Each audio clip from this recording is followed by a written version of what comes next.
Estamos compartiendo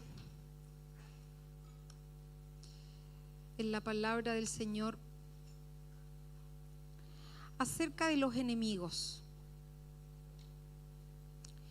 Y en eso estuvimos hablando cuando el Señor nos dice que nos da por herencia el monte de Hebrón, que hemos estado hablando ya varias semanas. Y cuando el Señor nos dice que nos va a dar por herencia el monte Hebrón, es algo tan profundo, porque está hablando de una dimensión espiritual. Que Él nos dé por heredad el monte Hebrón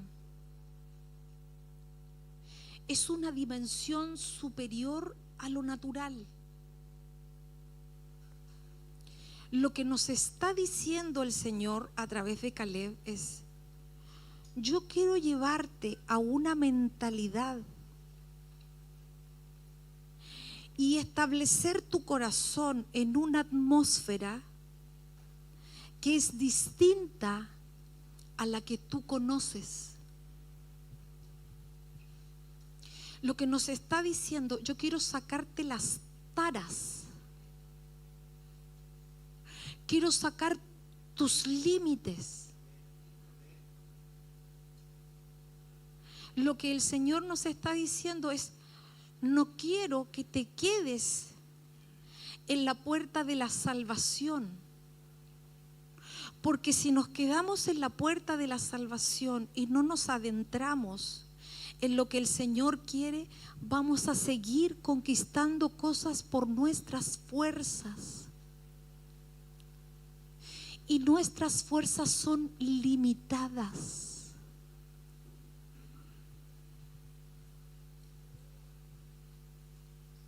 Nosotros tenemos un límite, un tope.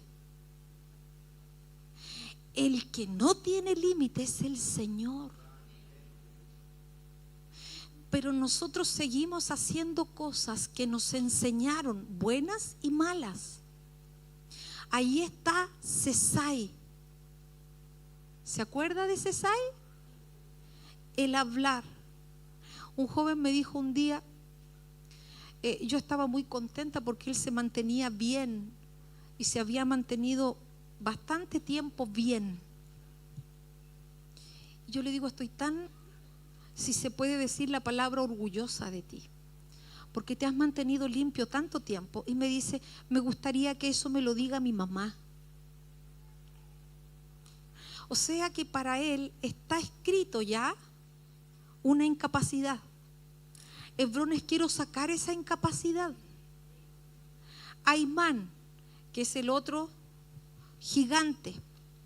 Aimán es: ¿quién es mi hermano? Y ahí están las cosas de sangre que nosotros tenemos, donde hacemos alianzas con familiares cercanos o personas con las que yo me conecto, que me impiden avanzar. Si es verdad que cuando uno tiene una mala conexión, se puede dañar la vida de tu hijo.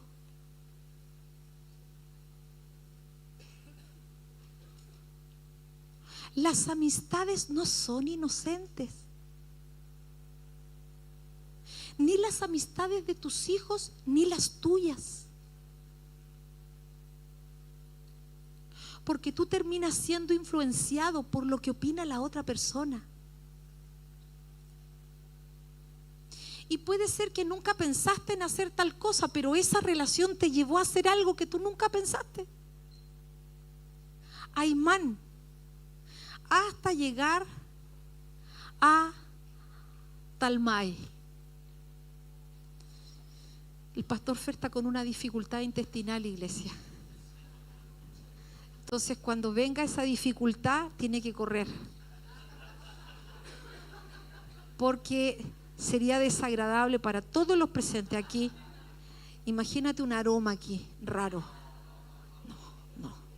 Entonces, su suero, pastor, tómese su suero para que evitar cualquier cosa, tome. Y llegamos a Talmai. No sé, solamente mencioné a Imanes. Sigue el que siga. Ya. Talmai. Talmai, que es el tercer gigante en esto que estamos estudiando de Caleb conquistando Hebrón. Gracias. Talmai significa arador y también significa con cresta. Y Talmai viene del verbo talam, que significa arar. Entonces, si yo estoy diciendo arador y con cresta, ¿qué es lo primero que a usted se le ocurre que puede ser Talmai? Ya, un gallo, ya. Ahora saca la cresta y piensa en arador. Muy bien, un gallo, que tiene que ver un poco con Roma. ¿Qué cosa? Marca. Yo quería que ustedes me... ¡Eso, princesa! Surcos mentales. Eso era lo que yo quería que me contestaran. Entonces, cuando hablamos de Talmai, que se trata de surcos y de la cresta, lo que se te pone sobre la cabeza, ¿en qué pensamos? Surcos mentales. Ahora, estamos hablando de que estos son los gigantes que nos impiden conquistar Hebrón. El Señor nos da la heredad, pero la heredad está ocupada. Y Talmai también significa acumular, banco. Entonces, si nosotros estamos hablando en esta parte de la mente, es decir, en el lugar santísimo, lo que estamos diciendo en el fondo es que este enemigo Talmai es el que nos enfoca con esas conexiones mentales, con esas formas de pensar, que no solamente son nuestras porque es banco, que es una acumulación de cómo pensaban los que nos criaron, de cómo pensaban las personas con las que nos conectamos y que van haciendo de nosotros un surco mental muy fuerte y no nos damos cuenta. Creo que un poco más adelante vamos a mostrarles algo que es un videíto cortito bien interesante. En mi casa yo tengo una ventana que siempre estaba abierta en el lado izquierdo porque mi perrito estaba tan gordo que no salía por la puerta del perro. Porque si él quería salir por la puerta del perro quedaba atascado, estaba obeso. Entonces mi perra, que es más alta pero es flaca, pasa soplada en la puerta. ¡Fum! Entonces siempre mi puerta, mi ventana de la cocina estaba abierta, nunca estaba cerrado, abierto en el lado izquierdo. ¿Qué pasó? Tobito está descansando en este minuto y bueno, yo me acostumbré tanto a tener esa puerta abierta que es absurdo. Es absurdo. Pero mi mente está tan acostumbrada que cuando salgo me doy cuenta, ya estoy dando la vuelta acá, si yo puedo salir por el lado de acá, pero mi mente está tan acostumbrada en esto tan fácil que y cuando me doy la vuelta digo, pero si no está el Toby, vuelvo a cerrar la cuestión y vuelvo a salir por el lado correcto. ¿Qué te quiero decir? Que hay muchas cosas en nuestra mente que no nos damos cuenta que hacemos y cómo lo pensamos. Por eso es que está este gigante. Ahora, Talmai, que significa mi surco o el hombre del surco, tiene que ver con esas mentalidades que en nosotros ya se han vuelto fortalezas, se han vuelto columnas. Y quiero por favor que ustedes busquen conmigo Mateo 22:36. Y allá si me pueden preparar el videíto en esos minutos.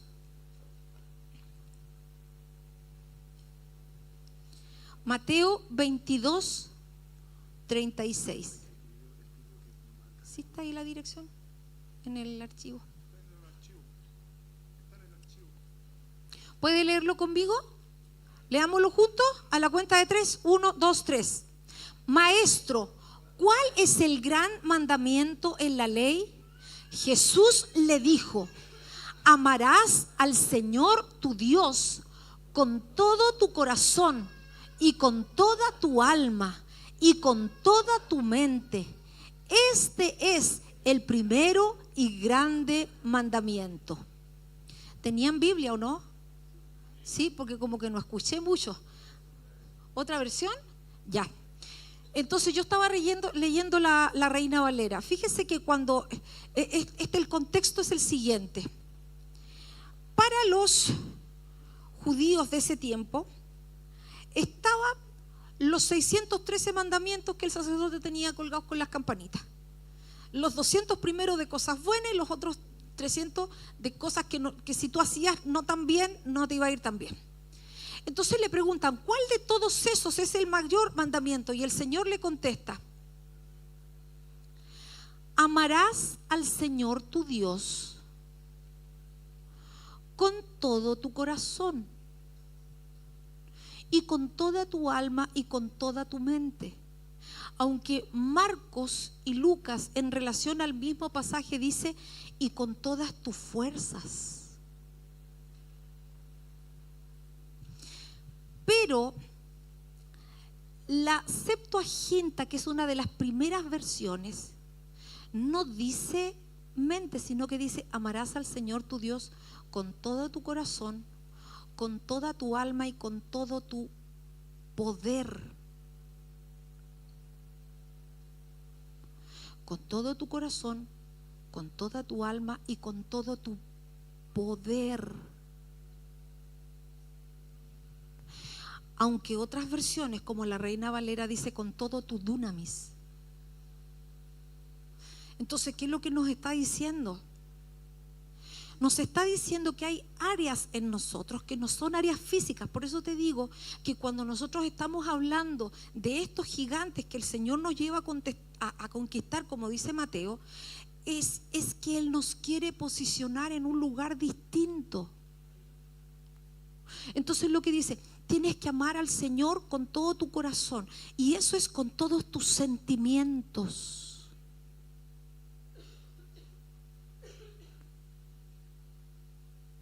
El Señor tiene que producir en nosotros ese sentimiento, porque si no, usted lo va a hacer por obligación, o va a tener una cercanía cuando las cosas van bien, y cuando las cosas cambian se aleja.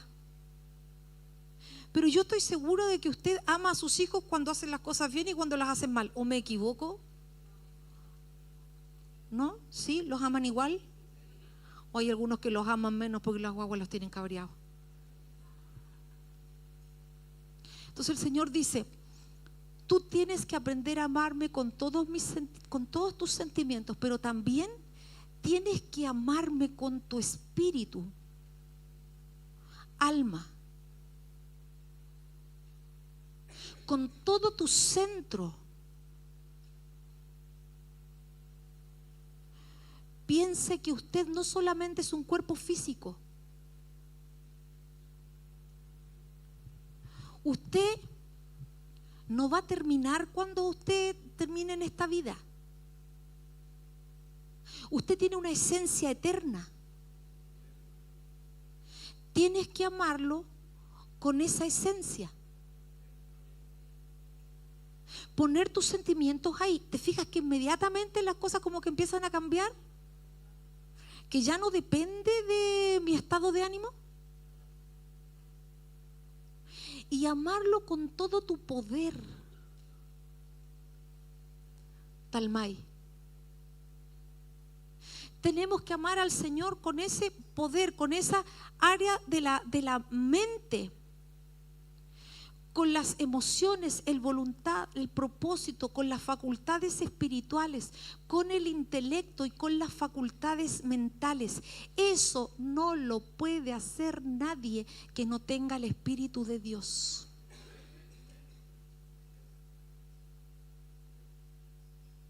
Si no se tiene al Espíritu de Dios, no se puede llegar a ese nivel. Cuando está el Espíritu de Dios dentro de uno, ese empieza a operar y a cambiarnos. Pero hay áreas de la mente que nosotros tenemos que trabajar y cambiar.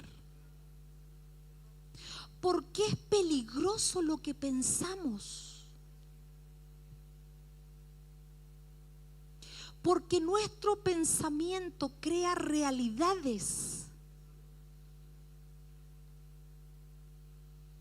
Nosotros podemos crear una realidad, una situación que nunca existió, porque pensamos que era así.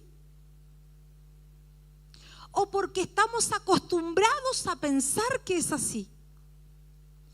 Y Romanos 1, que usted se lo sabe de memoria, 21-22 dice: pues habiendo conocido a Dios, no le glorificaron.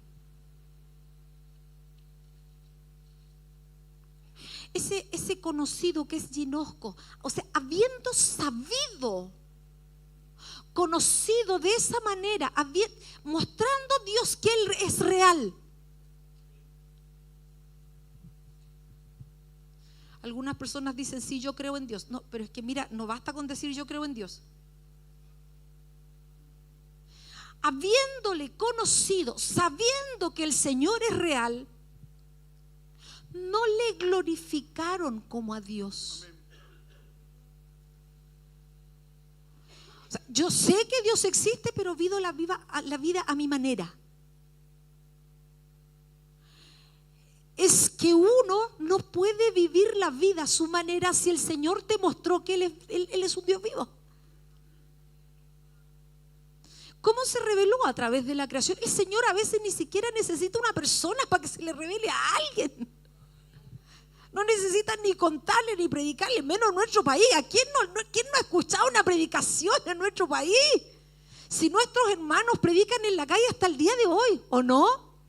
Habiéndole conocido, no le glorificaron. No.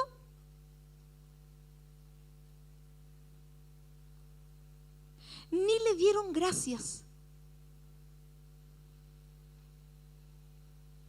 O sea, habiendo conocido que Dios es Dios, no lo reconocen como superior, ni tienen una vida agradecida. No solo por las cosas que las personas dicen, es que el Señor nos regala el aire a todos, sí es verdad, pero no le dan gracias por su misericordia, porque no nos consume, aunque nosotros no hacemos las cosas correctas. Nos tiene paciencia.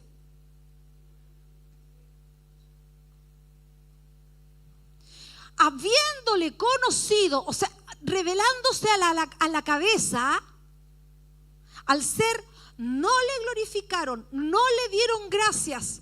¿Y qué hicieron entonces? Se envanecieron en sus razonamientos. Es que yo creo, yo pienso, a mí me parece que ir a la iglesia no tiene nada que ver con que yo crea en Dios. Es que no es a ti te parece. Es que a mí me parece que es muy difícil, yo tengo que esperar primero solucionar. Es que no es lo que a ti te parece. Es que encuentro que esa cuestión de sujetar la vida es que a uno lo quieren subyugar. Es que no es lo que a ti te parece. No es lo que tú piensas. No es tu razonamiento. Eso es talmay. Tú te justificas por lo que tú crees, y lo que tú crees no es valedero.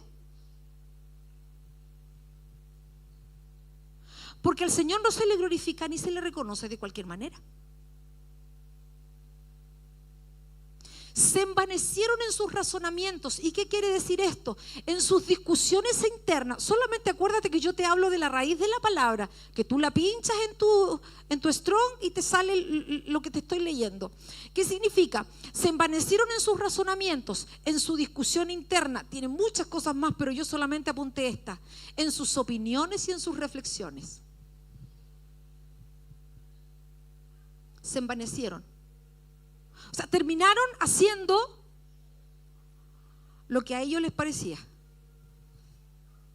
¿Usted se ha encontrado hablando consigo mismo? Yo lo hago tupido y parejo. Hablo conmigo misma, pero se envanecieron en sus propios razonamientos y su necio corazón fue entenebrecido. Profesando ser sabios se hicieron necios. ¿Qué quiere decir? Que si uno le escucha su discusión interna, el entendimiento se le entenebrece. Si uno se escucha lo que uno piensa y no lo que el Señor te dice, entonces al final esa área de tu ser se empieza a oscurecer, se entenebrece. ¿Qué hace el Señor al final? Te entrega. Finalmente el Señor te entrega y te dice, haz lo que tú quieres. Porque los entregó, y aunque nos parezca absurdo, es verdad que gente inteligente adora a una imagen. Son muy pocos los que han vivido milagros de una imagen, pero es real que una persona inteligente se postra ante un pedazo de yeso. Si eso es verdad, ¿no le parece raro a usted? Es decir, caen en idolatría porque toman esa forma, y la idolatría es adorar cualquier cosa hecha por Dios, pero que no es Dios. Y el hombre que fue puesto para gobernar sobre todo termina subyugado a lo creado. El entendimiento fue entenebrecido. Quiero que veamos acuérdate que es del minuto 24 hasta el minuto... Sí, gracias, mamita. Quiero que escuchemos a esta señora española 3 minutos, porque me pareció súper interesante. Dani, ayúdame con la luz para que vean a esta profesional. Listo. Muchas gracias. Dale nomás. De su propio cerebro. En la neurociencia nosotros estudiamos sobre todo cómo es la arcilla de la que está hecha el cerebro, cuáles son sus hábitos, cómo funciona, cómo se transmite la electricidad, cuáles son sus mecanismos. Nuestro cerebro tiene una actividad que es espontánea, ¿no? Y nosotros medimos eso y se llama así, la actividad espontánea del cerebro. Eso dota a nuestra mente o nuestras experiencias, nuestros estados mentales de una capacidad que es involuntaria, que es espontánea. Las cosas surgen muchas veces sin que nosotros lo queramos de forma voluntaria. Pero por otra parte, hoy en día también se está tratando lo que es el escultor.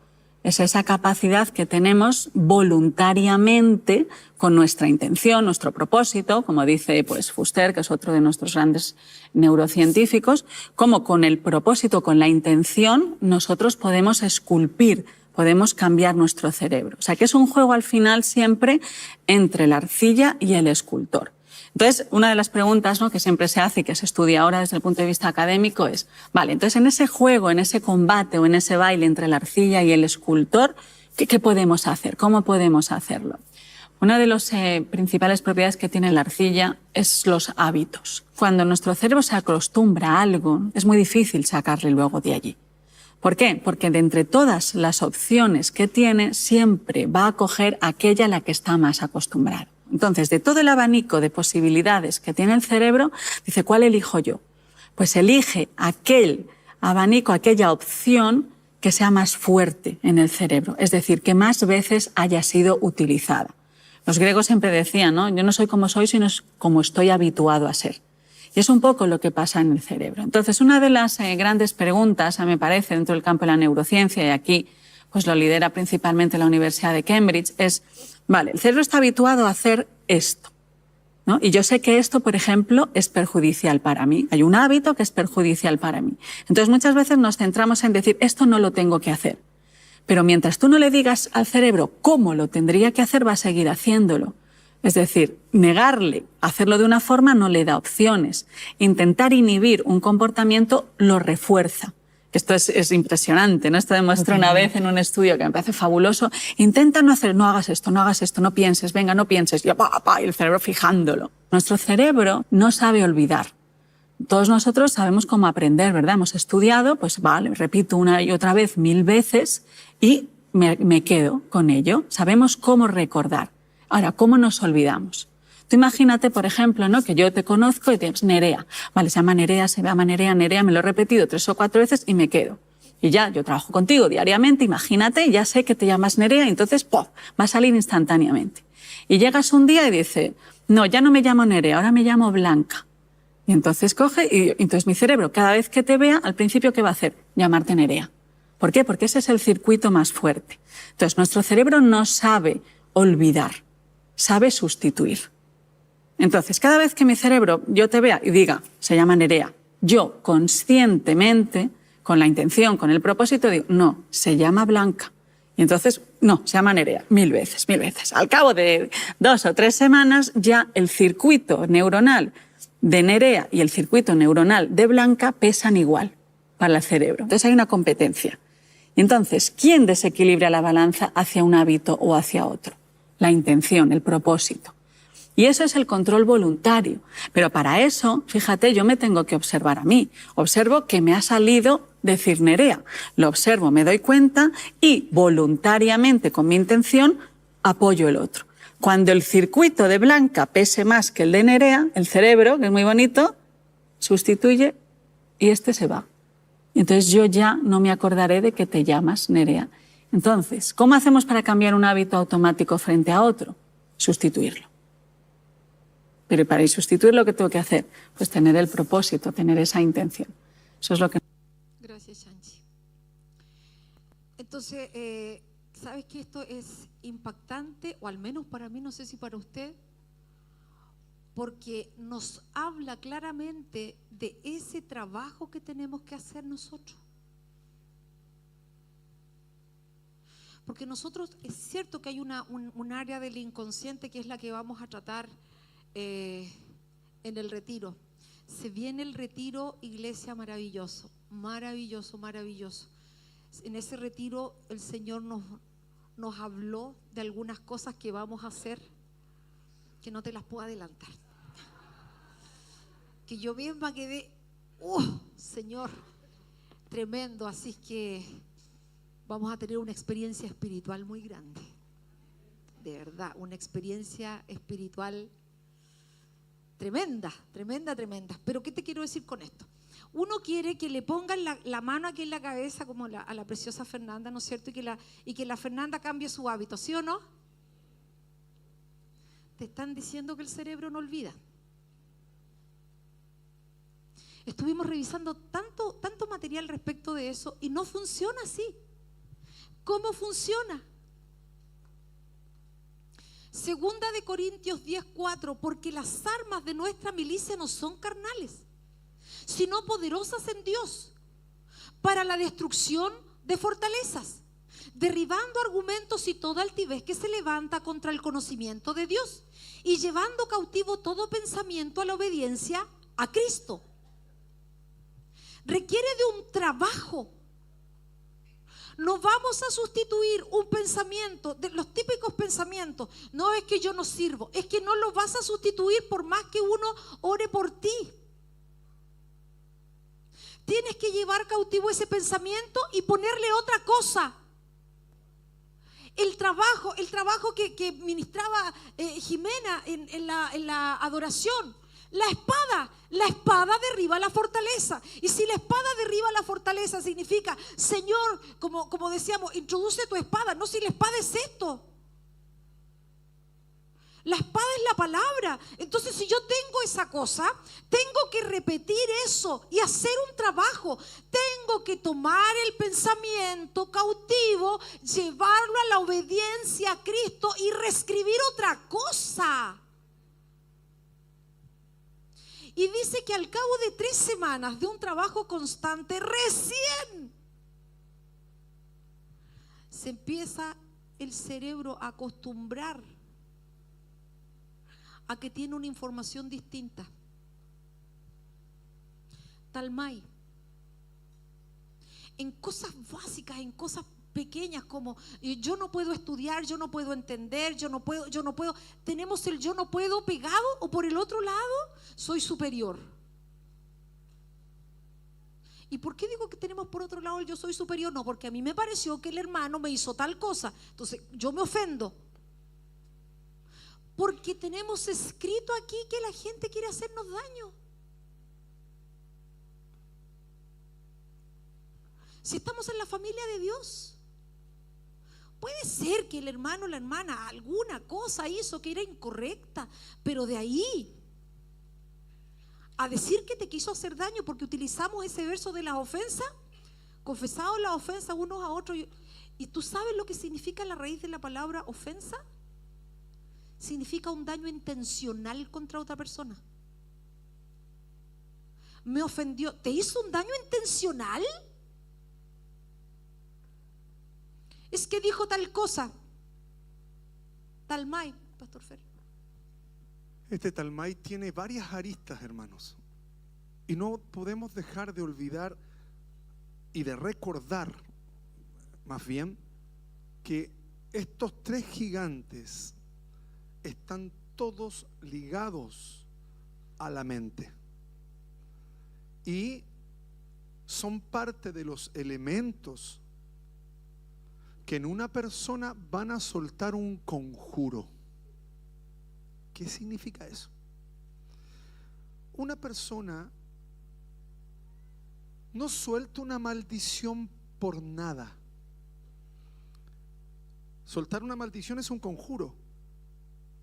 Soltar una bendición es un conjuro. El punto es qué elementos tiene. Para que una persona maldiga, tiene que tener presente en su mente varios de estos factores. Hay algo de Sesai, hay algo de Aimán, hay algo de Talmay. Sesai es la lepra, que ya llegó a la cabeza. Segundo, no solamente está ese mal hablar, sino que ahora Aimán es yo me conecto. ¿Con quiénes? Con los que tienen ese mismo espíritu, esa misma semilla, esa misma min nefilim, esa misma semilla de gigante. Yo me conecto con esas personas. Y ahí está la clave. La semana pasada, en relación a Aimán, dimos un ejemplo, ¿cierto? Lo del diario. ¿Y por qué lo traje a la memoria? Porque yo llegué a la oficina y me estaban esperando. Y la pastora: Fernando, te desbocaste. ¿Por qué? Pero después, ¿cómo que te justificaste? ¿Por qué? Y ahí me habló de esto. Jefa, le dije yo, ¿tú no conoces el diario El Hocicón? No. Jefa, ese es el famoso diario de Condorito. ¿Cuántos de ustedes no conocían esto? Mira quiénes son las generaciones nuevas, porque nunca leyeron el Condorito. Hermano, eso es pecado mortal. Nosotros como chilenos en algún momento tendríamos que haber leído algo de Pepo, ¿cierto? Golearon a la selección de Pelotillehue en La Paz, perdieron 11-2. En otra sección del Condorito, y aquí está la clave del diario, este diario El Hocicón: diario pobre pero honrado. El ejemplo que dimos era en alusión a este diario, ¿ya? Para que se entienda. Salimos de algunas dudas con César, porque me escribió en la semana. Sí, me escribió. Entonces, en uno de los diarios dice: murió el Roto Quesada. ¿Y usted sabe quién es el Roto Quesada? Voy a hacer un paréntesis, hermano, solamente para... El Roto Quesada era un rival amoroso de Pepo. Pepo es el escritor de esta serial de Condorito. Y este Roto Quesada, ahí está, muere el Roto Quesada. Este tipo es una persona. Le levantó la novia. Y Pepo no encontró nada mejor que vengarse haciendo una sátira de él en la serial de Condorito. Por eso usted en las paredes dice: muerte al Roto Quesada. El Roto Quesada era esa persona que hizo esto. Bueno, en el contexto de Condorito, pastora, para que usted lo conozca, ¿cierto? Entonces quería no justificarla, pero quería profundizar en el ejemplo. El diario Los Iconos. Alguien que la lepra, y ahí para conectarlo, la lepra ya llegó a un estado de gerencial. La forma de hablar, el mal hablar, que no solamente tiene que ver con la murmuración, no, el mal hablar. ¿Y qué es un mal hablar? Es un hablar que está fuera de la verdad de Dios. Quiero mencionar otro aspecto de Talmai que nos marcó muy fuerte, porque encontré que es muy potente la figura de este gigante. La cultura hebrea se dice, dentro de esta cultura, que Talmai era un egipcio. Que este gigante era un egipcio. Y ahí es donde sí tiene sentido, de ahí tiene sentido por qué este gigante tenía una... ¿Por qué? ¿De qué color es la cresta? Ese color habla de esa naturaleza rojiza, de una naturaleza de Adamá, que la Escritura lo consigna como una naturaleza rojiza, que nunca fue tratada y que llegó a tomar cabeza. Todos nos adentramos en un tabernáculo, todos. El que crea en el Señor y el que no cree.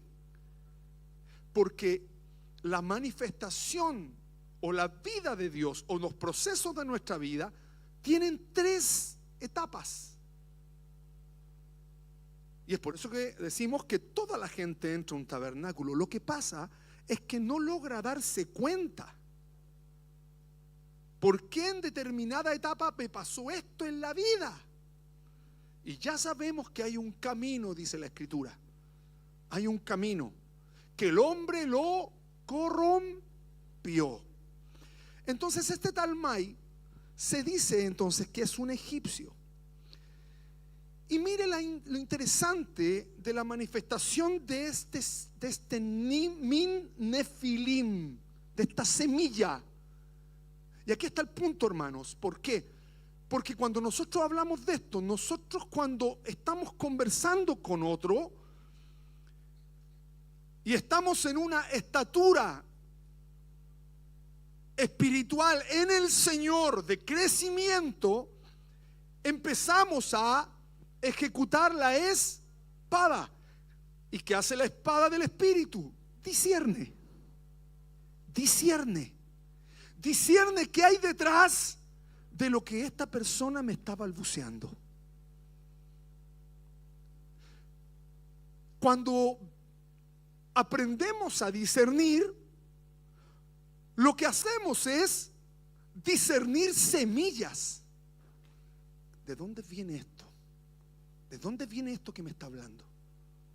Y no estamos hablando de estas conversaciones rascas o triviales o terrenales.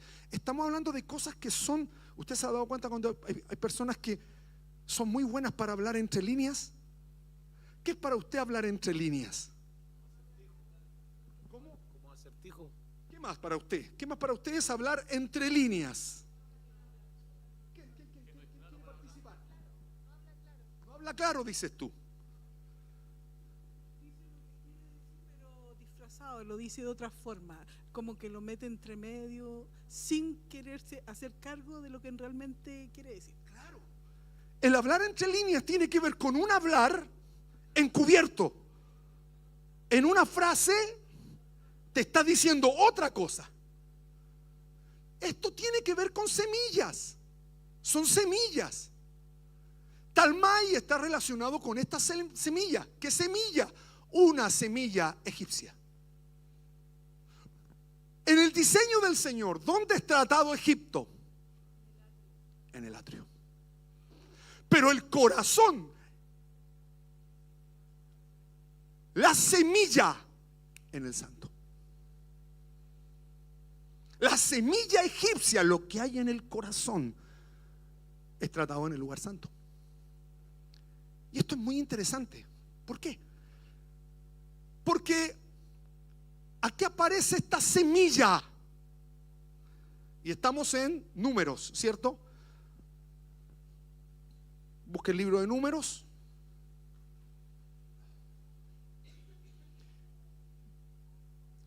Números 13:30.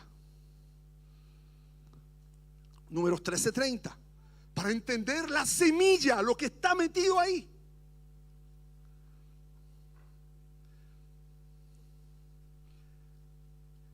Esto es muy interesante. Vamos al 30. Dice, entonces Caleb, ¿qué hizo? ¿Qué pasó ahí? Hizo callar. ¿Y se acuerda que hablamos del callar? Hacerlo callar. No lo hace en un sentido de alguien que quiere silenciar a otro. Discierne una semilla. Sesai. Caleb tenía entendimiento de semillas, porque estuvo 40 años con.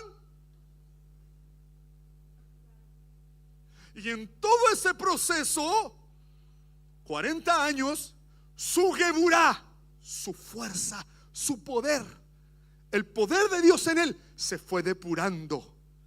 Y él decía, tal en ese tiempo y tal ahora, mis 45 más 85 años, mi Geburá sigue intacta. ¿Qué significa eso? Alguien que empezó en un proceso de purificación y purificó la fuerza. Hay personas en las cuales operan otras fuerzas, y ya sabemos que en el atrio operan demonios, pero en el lugar santo operan espíritus o fuerzas. Totalmente distinto, otra estrategia de cosas. Las fuerzas, ¿las puedes enfrentar solo? No. Se enfrentan como cuerpo de Cristo. ¿Ya? Entonces aquí hay un punto, porque mire, lo primero, discierne a Sesai. Entonces hizo callar al pueblo delante de Moisés y dijo, subamos luego, subamos luego, subamos luego, subamos luego. Esto se está desbocando. Subamos luego. Nadie subió. ¿De qué tenían que subir? De la declaración que aparece antes. Empezaron a sube de eso, sube, hermano. Tenemos que tener cuidado con el hablar. Hay que subir de eso. Hay que subir, porque todo tabernáculo llega a una manifestación final. Y la manifestación final es destrucción. Luego sigue, dice, subamos luego, tomemos posesión de ella, de que de esa tierra, ¿cierto? Porque más poderosos somos nosotros que ellos. Mire la declaración, mire el conjuro de Caleb. Subamos, más poderosos somos nosotros que ellos. Más los varones que subieron con él dijeron, no podremos subir. Mira la pugna de conjuros. Mira la pugna de conjuros. Subamos luego. No podemos subir. La pugna de conjuros. Detrás de toda perturbación hay una obra maligna. Detrás de toda perturbación, una persona que es perturbada, hay una obra de malignidad, hay una obra del maligno, de Satanás.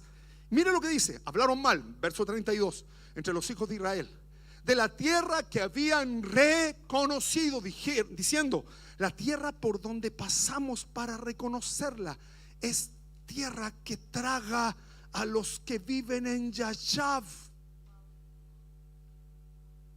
Esto parece un trabalengua. ¿Qué es lo que es un Yashav? Un juicio de emboscada. ¿Qué es lo que aconseja la Escritura cuando vivimos un juicio de emboscada? Estar en quietud. Estar en quietud. Pero estos estaban tan perturbados que dijeron, los que están en juicio de emboscada, la tierra se los va a tragar. ¿Hablaron verdad? No. No es verdad, eso no es una verdad. Por eso, Sesai, Aimán y Talmai son elementos de un conjuro, elementos de lo que hablamos. Hermanos, cuidado con lo que hablamos, porque nos puede destruir. Nos puede destruir. Puede destruir una casa, como también la puede construir.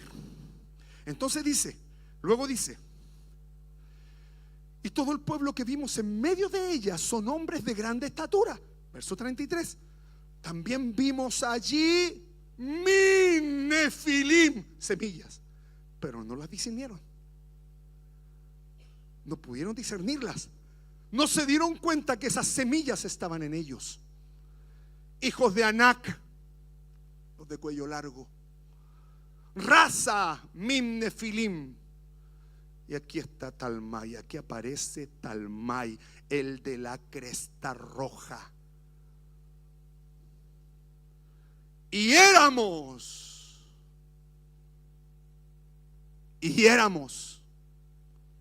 no nosotros, a nuestro parecer, como langostas.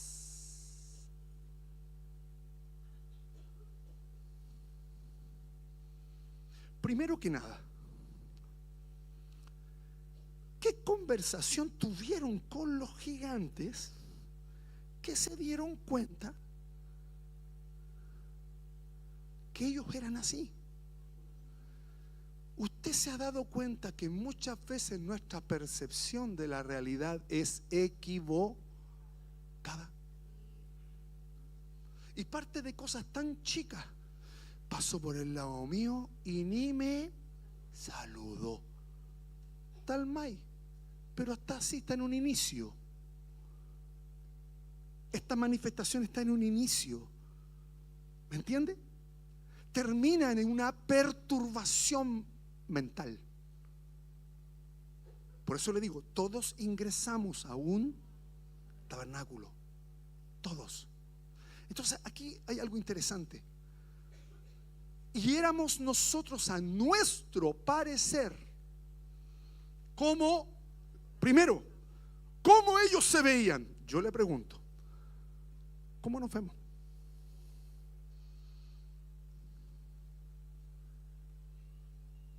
El otro día ingresó a la oficina una chica de los discipulados y le dijimos: mijita, ¿usted se ha mirado al espejo? No, si no es cruel, no. Usted se ha mirado al espejo. Pero hermano, ¿le ha pasado eso? ¿Por qué? Entonces le dijimos: mijita, ¿usted no se da cuenta que usted ya no es una niña? Que es una joven y es buena moza. Y sabe, hermano, es tan importante la confirmación del hogar en la vida de alguien, porque la confirmación de los padres va a generar en un hijo que tenga un concepto de sí correcto, ni arriba ni abajo. Pero esta niña no se había dado cuenta que ya no era una niña y que el Señor la llenó de bondades. Su mente tenía una opinión, un parecer. Pero mira lo otro. Y así les parecíamos a ellos. O sea, ¿te das cuenta que está presente esta semilla? Talmai. Esa es la semilla. Ahí está la semilla de Talmai. Yo me quedé más impactado de esto todavía cuando empezamos a escudriñar dónde aparece la langosta. ¿Qué es la langosta primero que nada? Es un insecto volador. ¿Qué más? ¿Cierto? Aparecen ciertos tiempo. Es un ejército. La Escritura los consigna como un ejército. Habla de las huestes espirituales de maldad. ¿Perdón? Son destructoras. La langosta, escuche, la langosta está en la última etapa de destrucción de una siembra. La última etapa, la que se termina comiendo todo, es la langosta. ¿Dónde aparece?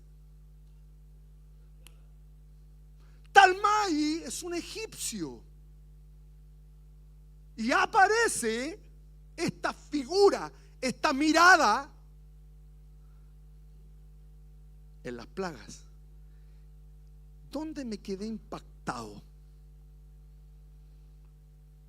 ¿Qué número de plaga es?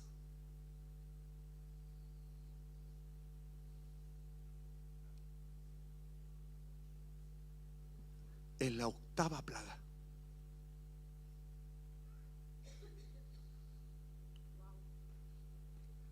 Los que hemos estado en Ritoque ya están pensando. Y lo vamos a tocar en el campamento. El número 8 tiene un significado que es muy amplio. Esto lo vamos a ver en el campamento. Cuando Noé sube al arca, dice, ese mismo día, dice, y ocupa la palabra etzem.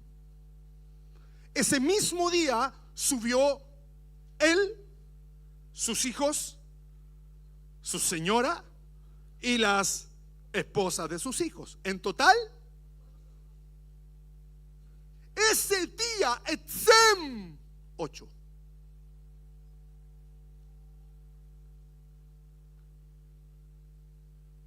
El 8 marca un proceso de separación, de un muro de separación. Esta plaga, por eso es importante entender la plaga. La plaga viene a marcar una separación, una destrucción total. Por eso le digo, hay un momento en que las cosas pueden restaurarse, pero cuando algo ya tomó cabeza en alguien, solamente entra en el proceso destructivo. Por eso la Escritura dice, y Jesús dice, que Satanás vino a 3 cosas. 1, atrio, robar. 2, lugar santo, matar. 3, lugar santísimo, destruir. Cuando algo ya tomó cabeza, ¿y quién discierne eso? ¿Quién discierne eso? ¿Cómo tú te das cuenta que una situación en alguien ya es un gobierno? Y aquí está el punto. Por eso Jesús decía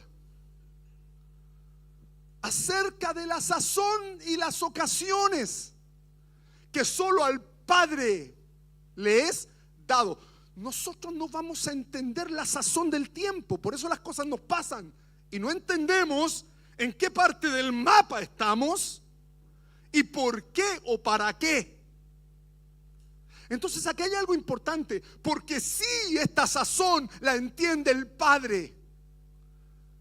Y el Padre en la Escritura está tipificado con la paternidad apostólica. Una iglesia que tiene un fundamento apostólico entiende los tiempos, entiende la sazón de los tiempos, entiende dónde vamos, o entiende en qué parte del tabernáculo o del diseño de Dios esta niña va transitando. Esto es muy importante, hermanos. Y tomemos, por favor, busquemos, y con esto terminamos, Éxodo, al menos esta parte, Éxodo 10:1. Es muy interesante esto, porque mire la mirada perturbada. ¿En qué consiste? Y éramos nosotros, a nuestro parecer, como langostas. Como langostas. ¿Por qué pensaron así? Aquí está.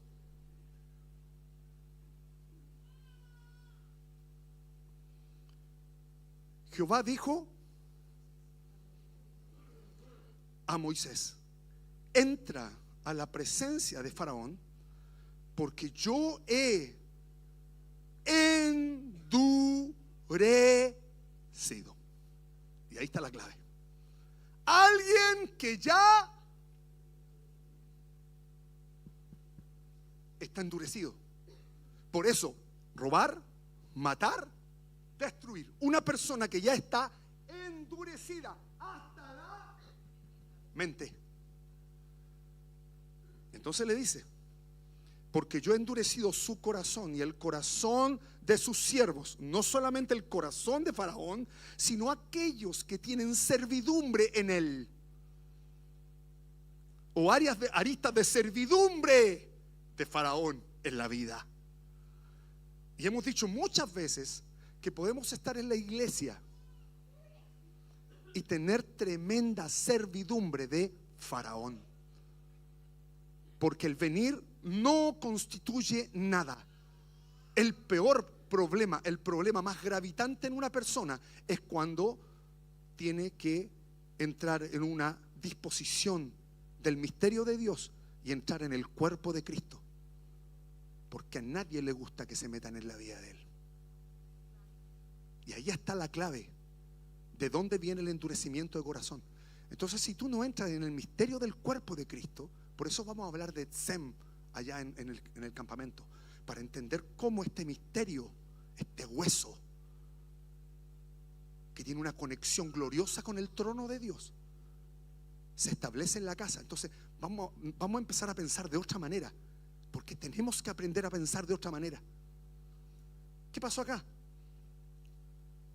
Y en el corazón de sus siervos, para mostrar entre ellos estas mis señales, y para que cuentes a tus hijos y a tus nietos. Acuérdese que estos son surcos generacionales. Estos son surcos generacionales. Las cosas que yo hice en Egipto y mis señales que hice entre ellos, para que sepáis que yo soy Jehová. Entonces vinieron Moisés y Aarón a Faraón y le dijeron: Jehová, el Dios de los hebreos, ha dicho así. Quiero detenerme aquí un chiquitito. El hecho de que vaya Moisés y Aarón tiene que ver que en esta etapa de nuestra vida tiene que estar la palabra operando y el sacerdocio.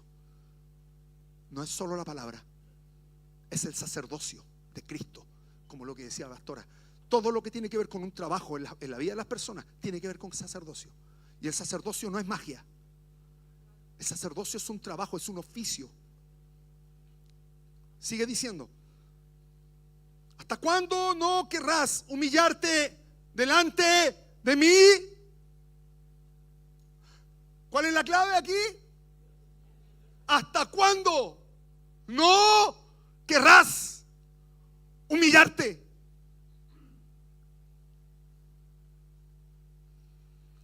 Deja ir a mi pueblo para que me sirva. Esta es una arista de Faraón, pero también de los que tienen servidumbre en Faraón. Y si aún rehusas dejarlo ir, he aquí mañana yo traeré sobre tu territorio la langosta. Mire, empieza a examinar ahora la mentalidad de Talmai. La cual cubrirá la faz de la tierra, de modo que no pueda. ¿Qué pasa con estas personas entonces?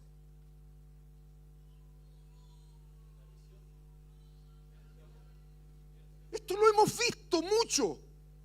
En el atrio tú aprendes a Shamá. Estaba Simeón ahí. En el lugar santo, ¿qué aprendes? Los ojos, la visión se te activa. Y aquí está hablando de una realidad, ¿cierto? Traeré sobre tu territorio la langosta, la cual cubrirá la faz de la tierra, de modo que no pueda verse la tierra. Y ella comerá la langosta lo que escapó, lo que os quedó del granizo, comerá a sí mismo. Todo árbol todo árbol que os fructifica en el campo, y llenará tus casas y las casas de todos tus siervos y las casas de todos los egipcios, cual nunca vieron tus padres ni tus abuelos, desde que ellos fueron sobre la tierra hasta hoy. Y se volvió y salió de delante de Faraón. Verso 7. Entonces los siervos de Faraón le dijeron: ¿hasta cuándo será este hombre un lazo para nosotros? Deja ir a estos hombres para que sirvan a Jehová, su Dios. ¿Acaso no sabes todavía que Egipto está ya destruido? Verso 8. Y Moisés y Aarón volvieron a ser llamados ante Faraón, el cual les dijo: andad, servid a Jehová vuestro Dios. Mira el engaño, mira el engaño. Aquí viene. ¿Quiénes son los que han de ir? Moisés respondió: mira el proceso. Nuestros niños, nuestros viejos, con nuestros hijos, con nuestras hijas, con nuestras ovejas, con nuestras vacas hemos de ir, porque es nuestra fiesta solemne para Jehová. Y él les dijo: así sea Jehová con vosotros. ¿Cómo os voy a dejar ir a vosotros y a vuestros niños? Cuando un niño, ¿dónde está la clave de llegar a lo vocacional en nuestra vida? En que se libere al niño. De Egipto llamé a mi hijo, pero mientras el heredero es niño, en nada difiere de un esclavo. Tiene que ser liberado. ¿Qué es lo que está diciendo Faraón? De aquí no salen los... ¿Te está condicionando la perpetuidad? ¿La eternidad? ¿Te condiciona el legado? ¿Te condiciona el propósito? Y aquí está el punto. Es maravilloso entender esto. Esto lo hemos hablado. Atrio, se trata al niño. En el lugar santo se trata al joven. En el lugar santísimo se trata al adulto. Pero este no quiere dejar. No quiere dejar. Y ahí está la cresta. ¿Cómo la cresta tomó forma? Una arista de Egipto, una arista de una naturaleza caída, que llegó a tomar cabeza, que no fue tratada acá. ¿Por qué? Porque Faraón no lo dejó ir. Yo creo que hay una clave allá al lugar donde vamos. Bendito sea el Señor. Mirad cómo el mal está delante de vuestro rostro. ¿No será así? Id ahora vosotros, escuche, los varones, y servid a Jehová, pues esto es lo que vosotros pedisteis. Y los echaron de la presencia de Faraón. ¿Quiénes fueron? Los varones. ¿Qué palabra ocupa para varón? No ocupa un enosh, alguien sujeto de debilidad. No ocupa la palabra geber. La palabra geber está relacionada con esa palabra que nosotros decimos gebu. La gebura tiene que ver con esa fuerza que adquirió Caleb a través de los procesos que hizo con Moisés y que luego con Josué fueron enviados. El punto, y aquí está el tema, nosotros vemos a la luz del diseño del Señor cuando en una persona empieza a aparecer la geburá. Los días, decía Moisés, los días de nuestra era. Los días de nuestra era. ¿Cuántos son? 70. Y los más robustos, 80. ¿De qué está hablando? Si está hablando de un pasaje que tiene distintas profundidades, que está hablando de cómo una persona entra en un proceso de abrir la boca para establecerse en la boca de Dios. Y el punto aquí es que iban a salir solamente los Geber. La Gebura empieza a manifestarse aquí en nuestra vida, en los procesos de alumbramiento. Pero es una transición profética y apostólica. Si no hay transición profética y apostólica, ¿qué pasa con la Gebura? Se contamina. Y ahí tú tienes el ejemplo de Judas. ¿Dónde fue juzgado?